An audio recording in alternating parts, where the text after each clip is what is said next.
Darkness, Dark Knight, Darkness. By the way, Square sponsored me, and I got to play Darkness on a test build. So any Darkness you see could be significantly changed.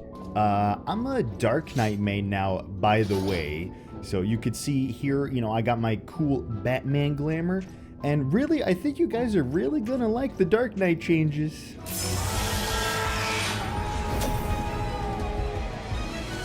Firstly, tank stances are different. All they do now is just give you enmity. It doesn't reduce your damage. It doesn't do anything like that. All you do is if you're gonna be tanking, you put tank stance on. If you're not tanking, you turn it off. And secondly, Plunge has 2 stacks now.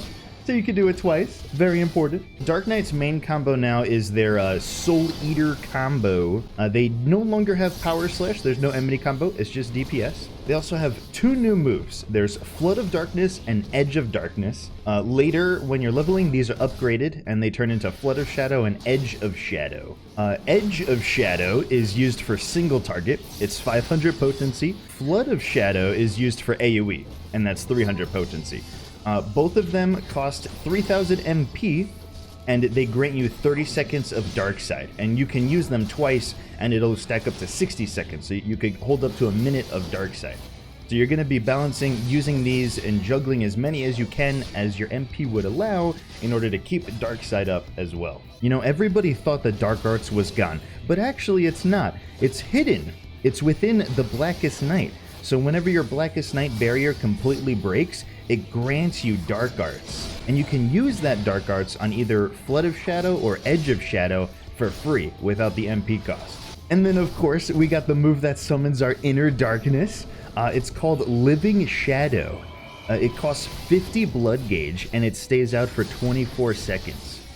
And as far as I could tell, he just spams random moves on whatever it is that you're attacking.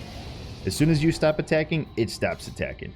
And of course, I had to get some really cool G-pose shots with it because, you know, that's the end game and that's what you got to do. And then there's actually another fun fact.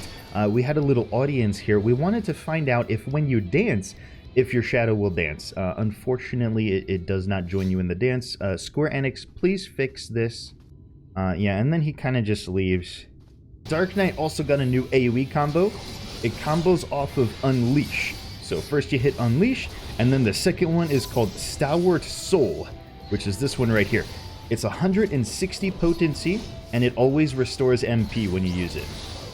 Now, Abyssal Drain, I didn't actually use it here, but it's just a flat cure on yourself for 200 potency cure. Blood Spiller is just a flat 550 potency. It has no augments because there's no Dark Arts anymore. And Carven Spit, again, because there's no Dark Arts, it's now just 200 potency flat, but every time you use it, it still restores MP. The AoE buff that you saw in the action trailer was Dark Missionary, and this is like an AoE Dark Mind. Everybody in your party gets 15% magic damage reduction. Now, there's one thing that I did not do, and that was Delirium. I did not actually read Delirium, and that was very stupid of me, because Delirium is very different now. The new Delirium is like Dark Knight's own inner release.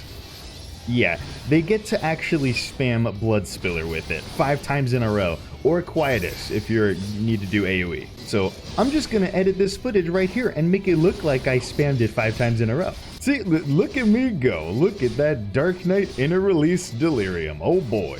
And that'll be it for Dark Knight. You know, there's actually a really cool tip for Dark Knight. It turns out you don't actually need any friends to play this job because your own inner darkness is your new best friend, so you're good. Anyway, I will see you guys in the next videos. The playlist is below for all the rest of the jobs, and I will see you there. Have a good one. Bye-bye.